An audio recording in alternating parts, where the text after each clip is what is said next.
സീലടിക്കും എന്ന് പറഞ്ഞാൽ ആ ഹൃദയങ്ങൾ ശുഷ്കിച്ചു പോകും, തളർന്നു പോകും. ആ ഹൃദയത്തിലേക്ക് പിന്നീട് ഉപദേശങ്ങളോ നിർദ്ദേശങ്ങളോ നന്മയോ അങ്ങോട്ട് പ്രവേശിക്കുകയില്ല.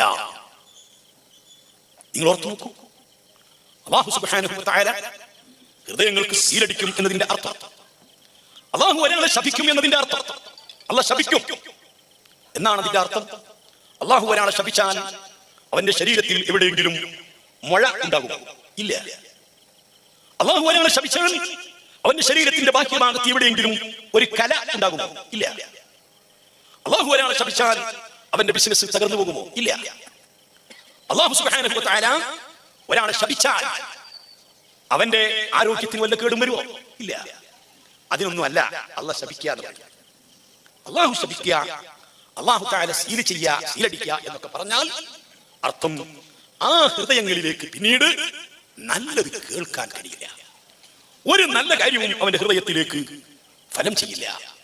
ആര് പറഞ്ഞാലും കേൾക്കില്ല.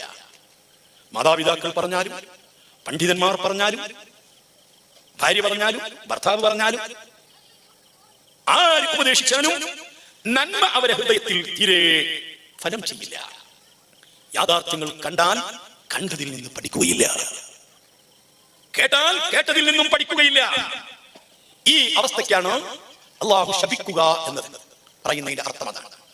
ഇനി നിങ്ങൾ ചിന്തിച്ചു നോക്ക്, നമുക്ക് ആർക്കെങ്കിലും അങ്ങനെ ഒരു കംപ്ലൈന്റ് ഉണ്ടോ? ആര് പറഞ്ഞാലും കേൾക്കാത്ത ഒരു കംപ്ലൈന്റ് ഉണ്ടോ?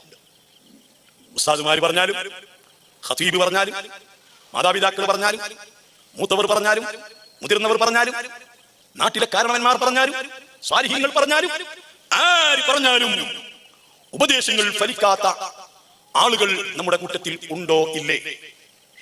ഉണ്ടെങ്കിൽ അതിന്റെ അർത്ഥം അവനെ അല്ലാഹു ശപിച്ചിരിക്കുന്നു, അവന്റെ ഹൃദയം സീലടിച്ചിരിക്കുന്നു എന്നാണ്.